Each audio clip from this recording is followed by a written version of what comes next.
Alright guys, this is Boo Banter back with another video. Today I will be reviewing the Mizuno Morelia Neo 3 made in Japan.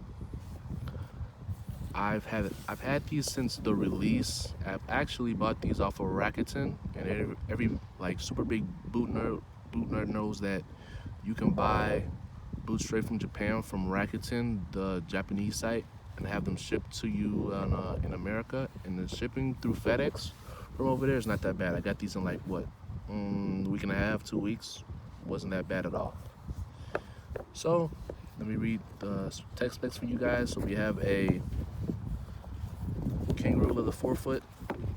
One thing you need to know that they changed the kangaroo from the Morelia Neo 2 to the Morelia Neo 3. For the Morelia Neo 2, I believe they said that they used a washable kangaroo leather, or no, they used a Scotch Guard leather, which means that it has a protective layer over it to help keep the color and to help keep stains away from it. And for the Neo 3, they said that they changed it to a regular washable kangaroo leather. What that does is that it may not be like through the tanning process, it may not I would say preserve the color as well, meaning that the color will fade away a little bit quicker than the Neo 2, but it's considerably softer. And when I tell you guys that when I first got these were like marshmallows, and they only get softer the more you play in them. The leather on this forefoot may be the softest leather that I've ever had in my hands, other than maybe the Ronaldinho Deutsch from 2009. That's how soft and marshmallow-like this forefoot is. Another improvement they made from the Neo 2 to the Neo 3 is the synthetic forefoot. They're calling this the barefoot leather. So it's a synthetic leather, but it feels a lot more leather-like than the Neo 2. The Neo 2 had kind of a, I wouldn't say cheap, but I would say a more stiffer synthetic that didn't really, it didn't mold to everybody's foot. It was great for lateral containment and lockdown, but as far as kind of accommodating a wide range of foot types, it didn't really do that. So for the Neo 3, they upgraded that, made it a bit more softer. You can see kind of like that little, it feels a little bit more leathery. Like, think of this as Mizuno's version of Kangalite. Like, it really, to the touch, it feels, it's a kind of slick. So if you know your boots, you can tell that this is synthetic leather, but they really did a good job as far as getting this thin and making it soft enough for wide-footed players like myself to feel comfortable in it from the jump. They have a synthetic tongue. That's one thing that I kind of wish Mizuno would change, that I wish they made the tongue leather, because right now this is a synthetic. It doesn't really affect you once you start playing, but for me personally, I just would have preferred a kangaroo leather tongue, just to help with the feel when shooting and things of that sort. But I mean, I can't really complain. It fits well. It doesn't really get in the way per se. I just, for a personal preference, I would have just preferred that. Then you also have this knitted collar. This is also different from the Neo 2. From the Neo 2, it was just, just stiff synthetic. And for this one, they caught themselves making it knitted so that it flexes with the foot better. And I can confirm that it does flex with the foot better. This knit, when you shoot and you lock your ankle, this bends back with ease and you don't really notice it, period. Another improvement from the Neo 3 that they're saying is that they made this the sole plate a little bit lighter than the Neo 2, and as you can see, they have a new design to it. They've also said that they made the studs a bit more durable for people that want to use it on artificial ground. I wouldn't recommend using these boots on artificial ground, but it's a lot better than you using um, bladed studs on artificial ground because those can really tear your knees up. For these, if you're gonna use an FG stud pattern on artificial grounds, I guess you could go with these. You're much better off going with conical studs. The insole, I switched the insole out. The insole that came with it was just a regular foam insole, just the cheap looking kind. This one is by Mizuno as well, and it's called I forgot what the name was. It originally showed up on the Mizuno Bazaar 101 or 001, I'm sorry. It's called the Zero Glide insole. If you go on Rakuten, Japan, and you put in Mizuno Zero Glide insole, it should show up. It has a really grippy insole, the top layer of it, so that if you don't like grip socks, you can't afford grip socks, this insole does the same thing. And if you do get grip socks like I do, I like Storelli and True socks. It really locks your foot in to where your foot doesn't move at all. Some people might not like all that grip, but I just prefer it. The more I can stay in place, the better I just feel light on my feet. You have a suede heel liner, and that's pretty much it for the tech specs. So I'm gonna go with how I personally felt about this. So like I said, the forefoot kangaroo leather, beautiful. The synthetic midfoot, I'm not gonna lie, I kind of wish that Mizuno would have went with a full kangaroo leather upper, but I understand that if they do that, then it kind of drives away people from going for the Morelia 2. So I understand that for the Neo 3, for the Neo line in general, they probably won't ever have a full kangaroo leather upper, and you just have to live with that. One thing I appreciate is that they have this extra lace hole, and that extra lace hole just helps with more lockdown. You may not need it. I have a white foot, and it just feels like it locks me into place. The laces, credit to Mizuno, they are long enough for you to use the second lace hole, and still have enough lace to double knot it. So I appreciate them for that. I do wish that they had a bit more. I wish the laces were a bit more higher quality, because they do look like cotton laces, while everybody else is using nylon or polyester blends for the laces. The top brands like Adidas, Nike, and Puma. So I wish that would be Now let me preface that by saying they did improve the laces from the Neo 2. The Neo 2 laces, I don't know what they were doing. Mizuno, I don't know what they were doing with those laces back then, but they did improve. I'm just asking them to take it a step further and just modernize the laces and make it just like, um, Adidas and the rest of them. If stuff like that really bothers you, you can get laces from SR for You Laces. You can go on, like I said, Rakuten and look for laces like that. Um, so that is as far as that goes.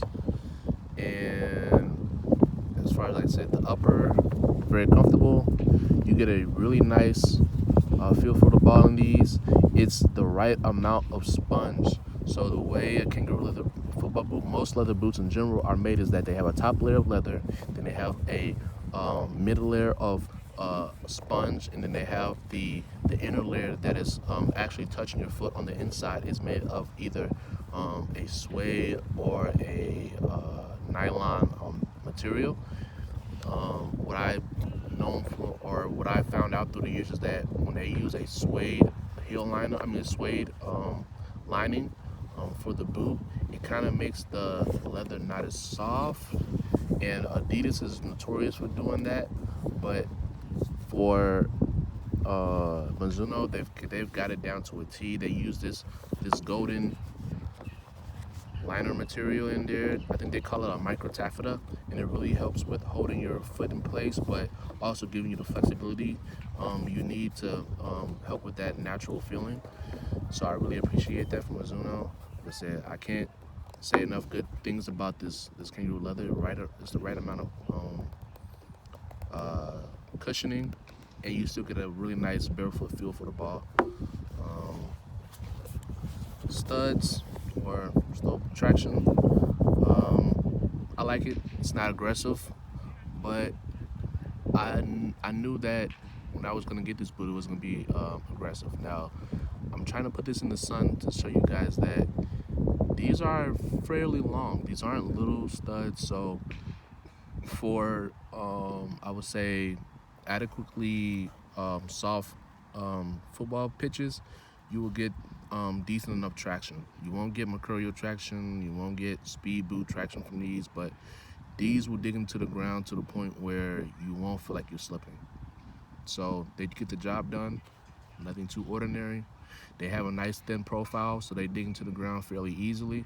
If you are playing on hard surfaces, say somewhere like Texas or something like that, you will feel a little bit of stub pressure depending on your sensitivity to that, but I wouldn't really pay too much mind on that.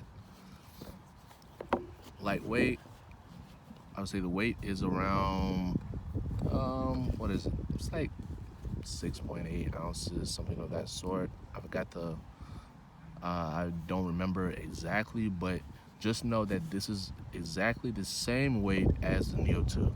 So that's one thing they can also improve on. I'm thinking like this is around, like I said, 7 ounces, 6.8. It's around like 200 and I think 10 grams. They need to improve that. That's one area of improvement that I'm really looking for Mizuno. If you're gonna give us a kangaroo leather forefoot with the rest of it, the 2/3 of the boot being synthetic, I expect this to be around Addy Zero, like 2011 leather edition, where it's around 6 ounces, 191 grams. That's what I'm expecting. I know you can do it. Mizuno is a very respected and technologically advanced um, football brand, so I wouldn't be, I guess, as demanding of them on improving certain things if I didn't think they could do it. They have the money, they have the R&D department that can do it. So I'm really anticipating for the Neo 4 for it to be out of this world. So for a numbering system, I'm gonna go for traction. I'm gonna give this an 8. Nothing too ordinary, but it does do what you need it to do. For the touch, I'm going to give it a 9 out of 10. The reason I'm not giving it a 10 is because I just wish that the synthetic here was actually kangaroo leather. If it was, it would be a 10 out of 10. The forefoot, like I said, I really love it.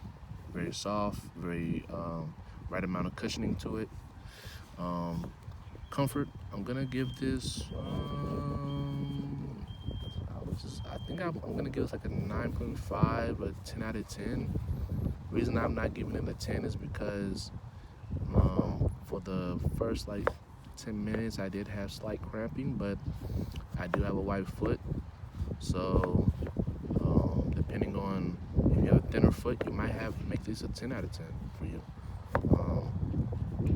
Like I said, things to improve on is the laces, the weight, and also if you can make these a full kangaroo leather for the Neo 4, I would really appreciate that. But Mizuno, this is a top-notch product from Mizuno. The reason why I haven't like worn these down to the ground is because I have a lot of other boots that could put in rotation. But if this was a boot that if I only had one boot to play for the season and this was it, then I wouldn't be mad at it. I would wear this for training. I would wear this for games, and I wouldn't have a problem with it. Another thing to point out is the durability of Mizuno products are they're very tough. So you really have to be someone that is really neglecting their boots for them to just fall out or fall apart on you.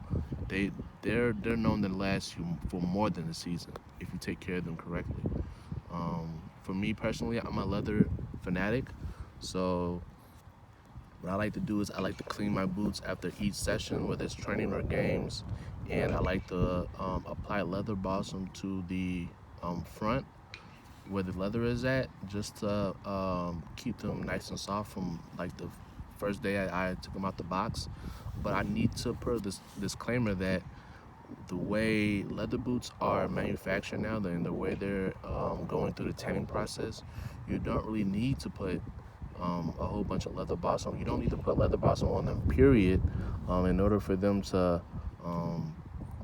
be soft. I do it because one, like I said, I'm a leather enthusiast as far as football boots go, and I really just like the tradition of putting leather on my boots after I'm done playing with them. But I'm fully aware that you don't really need to do that. I just do it as far as like tradition, basically. Mm, so the three things for improvement: make this foot leather, make it lightweight, more lightweight, like 6 ounces, and improve the laces, and then they'll have the perfect leather speed boot. Um, I don't think anyone is really competing with them as far as the leather speed boots go. They're pretty much competing with themselves. So Mizuno, I would give these a 9 out of 10. I really recommend it. They're pretty expensive though. They're around like 300, or is it 280? I think they're 280, and if you can get a deal off of soccer.com or get a deal off of Rakuten, then I would really recommend these. So yeah, this is my thoughts on the Mizuno Morelia Neo 3. And please like, comment, subscribe, and I will catch you guys in the next video.